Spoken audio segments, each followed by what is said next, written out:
स्वतीं सवितारं च वाजिनम्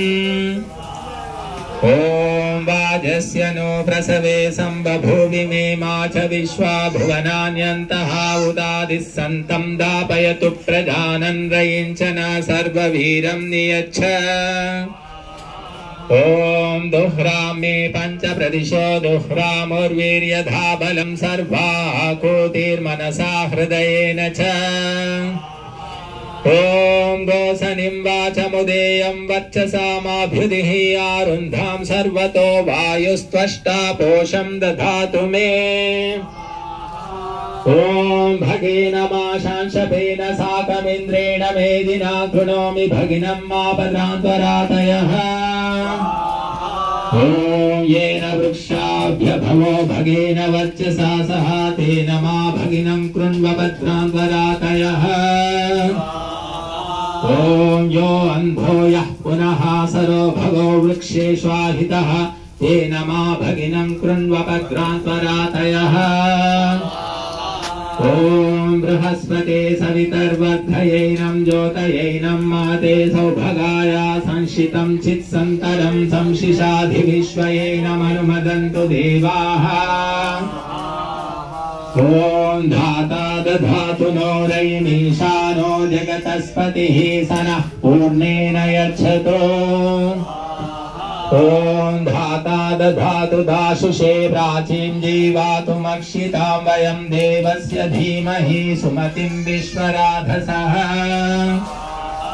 ॐ धाता विश्वावार्या दधातु प्रजाकामाय दाशुषे दुरोणे तस्मै देवामृतं संययन्तु विश्वे देवादिति सदोषाः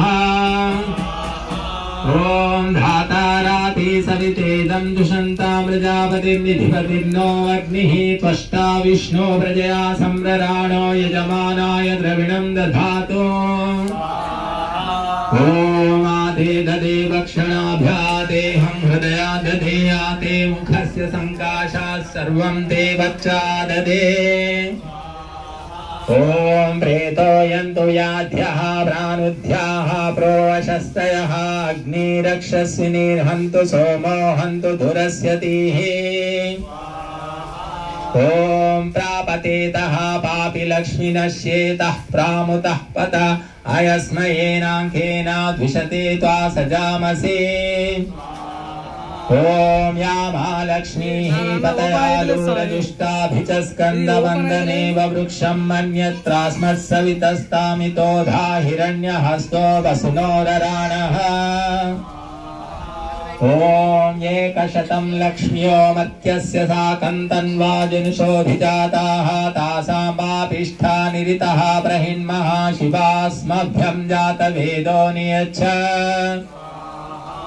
ॐ एतायेना व्याकरङ्खिले गाविष्ठिता इव रमन्तां पुण्यालक्ष्मीर्याः पापिस्ता अनीनशौ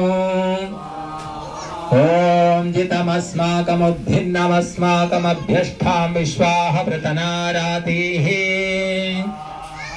ॐ तदग्निराह तदु सोमाः पूषामाधा सुकृतस्य लोके ॐ अगन्मा स्वः स्वरगन्मा सं सूर्यस्य ज्योतिषा गन्मा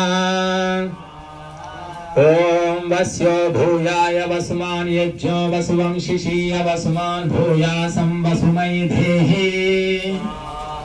ॐ